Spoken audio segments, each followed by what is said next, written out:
E ngā hui a kai manawa o te motu nau mai, tau mai rā, ki te ao Māori.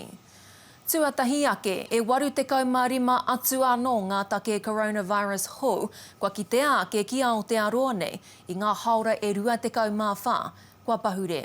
E 9 ngā take tūpono, e 37 ngā tāngata kua whakamāui ake i tēnei mate. Toko 8 ngā tāngata kai rō hōhipera i tēnei wā. Toko 6 rātau e orāna. Toko 2 e takoto tūroro mai ana, ko tahi e taumaha arawa atu ana i te hōhipera o whakatū. Ko tahi mano e whārau e whitu te kaumaiwa ngā whakamātautau e whakahaereti ana i a rā.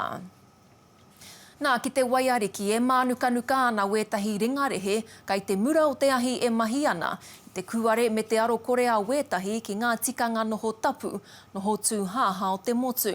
Ri te tonu te takahi a wētahi putanoa i te motu, i te whakahau kia noho ki te kāinga, me te māharahara o wētahi nehi prihi mana hoki, ko rātau tonu te papa o tērā kuaretanga. Mō te roa ngāke kia whakawhiti atu ki tā tātou karere kia Kereama Rights. Kereama, he hara ngā kororoka i a koe.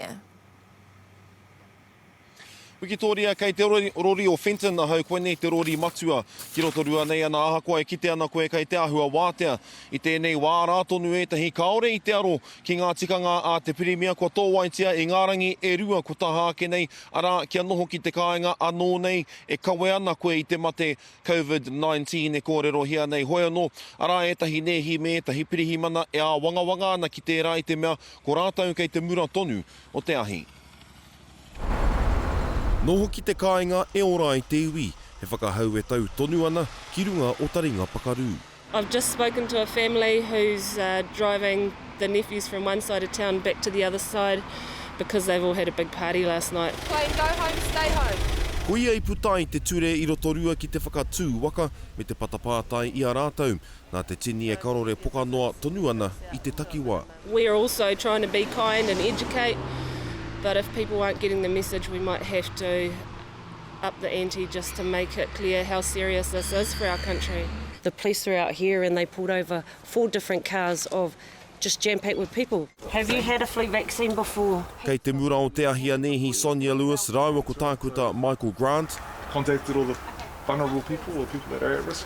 Ko te whāngai rongoa rewharewha neke atu i te ruarau i a rā te mahi kia ora i te iwi, engari e hōhā ana ki te hunga aro kore. We're out here treating people, we don't know where they've been.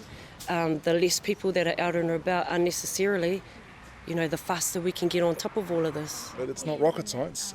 If we don't give the virus any place to spread, it's not going to spread.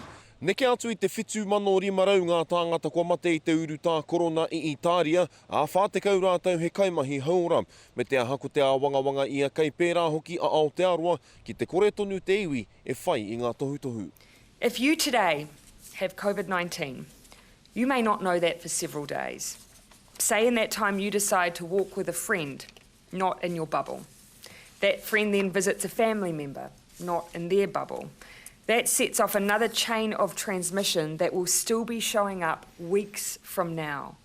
So I say again, please stay home, break the chain and save lives. I nā hoki ko te kōrero whakaarohia tō whānau o Pākeke a tātou tamariki anō hoki.